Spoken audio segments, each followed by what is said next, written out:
Assalamualaikum warahmatullahi wabarakatuh. Izinkan saya untuk melancarkan tugas pendidikan adab saya. Perkenalkan, nama saya Fani Fauzia, kelas CB3, mahasiswa dari Institut Setiami yang akan membahas sedikit tentang Museum Sejarah Fathahillah yang berada tepat di belakang saya ini. Museum Fathahillah memiliki nama resmi Museum Sejarah Jakarta. Adalah sebuah museum yang terletak di Jalan Taman Fathahillah nomor 1, Jakarta Barat dengan luas lebih dari 1.300 meter persegi. Gedung yang kini menjadi Museum Fathahillah dulunya adalah sebuah balai kota Batavia. Pada masa penjajahan Belanda dialih fungsikan menjadi Dewan Pengadilan. Di bawah gedung tersebut terdapat penjara bawah tanah, sampai sekarang masih ada tetapi tentu saja tidak berfungsi lagi. Pada penjara tersebut juga terdapat rantai batu yang berbentuk bulat dan besar. Konon ini merupakan borgol untuk para tahanan. Ketika air laut pasang, maka air akan memasuki penjara bawah tanah tersebut dan menenggelamkan para tahanan. Selain itu, Museum Sejarah Jakarta juga memiliki lonceng kematian. Dulu lonceng ini dibunyikan untuk menghukum para tahanan pada masa Belanda.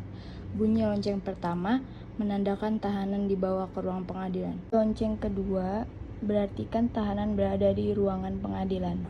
Lonceng ketiga menyimpulkan bahwa tahanan dieksekusi mati dan disaksikan pejabat pengadilan. Di ruangan yang kecil dan gelap ini bisa jadi ada 50-70 tahanan yang tinggal. Dapat dibayangkan betapa sesaknya ruangan tersebut, sumber makanan pun terbatas, apalagi segala kegiatan dilakukan di dalam.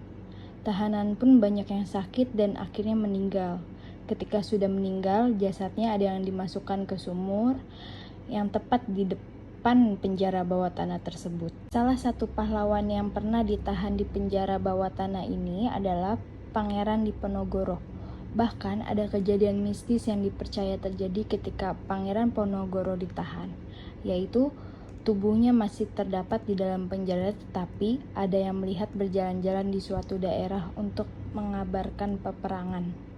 Uniknya, penjara bawah tanah ini tidak pernah direnovasi sampai sekarang. Pengelola hanya melakukan pengecatan, bentuknya masih sama persis seperti pada masa penjajahan dulu. Besi-besi yang masih kokoh dan terlihat bahwa penjara ini memang tak mudah ditembus. Cerita legend Meriam Si Jagur. Sepasang suami istri, Kiai Stomo dan Nyai Stomi, yang berubah wujud menjadi dua buah meriam, yang awal mulanya berasal dari mimpi buruk sang raja yang dimimpinya mendengar suara gemuruh dari sebuah senjata yang kelihatannya sangat dahsyat dan tidak dikendali tentaranya. Dan ternyata meriam tersebut adalah patihnya sendiri yang telah diperintahkan untuk mencari benda yang ada di mimpinya, dan jika dia tidak menemukannya, dia akan dihukum mati. Konon Meriam Si Jagur mempunyai daya magic, sebuah simbol berbentuk tangan kanan mengepal dengan ibu jari terjepit di antara jari telunjuk dan jari tengah, melambangkan simbol persetubuhan di Indonesia. Simbol itulah yang menjadi daya magicnya.